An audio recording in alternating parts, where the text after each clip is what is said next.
Hey folks, welcome back to This is VANCOLOUR. I'm your host, Mo Amir. Is your microwave clock up to date? How about the clock on your stove? Basically, would I know the correct time if I was standing in your kitchen right now? Because as you know, we had to spring our clocks forward this past Sunday to daylight saving time as per this very useless and actually sort of harmful ritual that we just keep doing for some reason. And so, you know what? If they're gonna take an hour, let's take a moment.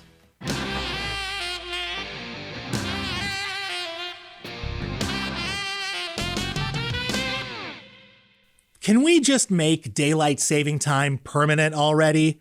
We were literally promised this in the before times. In fact, in 2019, then BC Premier John Horgan said, and I quote, "When we spring forward next year in 2020, that will be the last time we do it." Come on, man, that was like 4 years ago, and yet every year we still knowingly change our clocks and spring forward, depriving ourselves of sleep, depriving our babies, human and doggo alike, of sleep. Our dogs.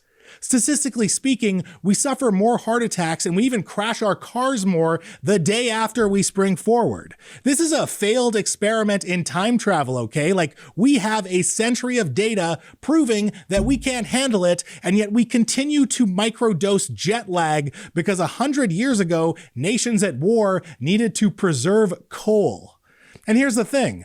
British Columbia can do something about it all on our own. Premier Horgan said we could go it alone. But now Premier David Eby says we're only going to end these silly seasonal time changes when Washington, Oregon, and the failed state of California do it because of business concerns. As if BC businesses have never done business with different time zones. You know what would help business? Not mucking up everyone's circadian rhythm twice a year. Like, I get it. Going it alone would jam up what time Czech broadcasts Wheel of Fortune and Jeopardy for 4 months in the winter. But we'll figure it out, okay?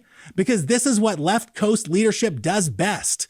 Tinker around the edges, run a victory lap over something that should have been done years ago, and blame the worsening, overlapping crises on past governments and the media.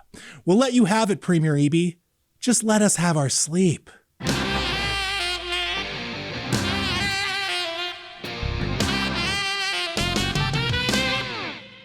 Folks, that's it for tonight's show. Thank you so much to filmmaker Ute Lee and criminal defense lawyer Kyla Lee for tonight's show. As always, we will be back next week right here on Check. And in the meantime, if you want more, find This is VANCOLOUR on Apple Podcasts, Spotify, Check Media's YouTube channel, and the Check Plus app. But for now, this is VANCOLOUR, and I'm Mo Amir telling you that in a province where you can be anything, be colorful. Peace.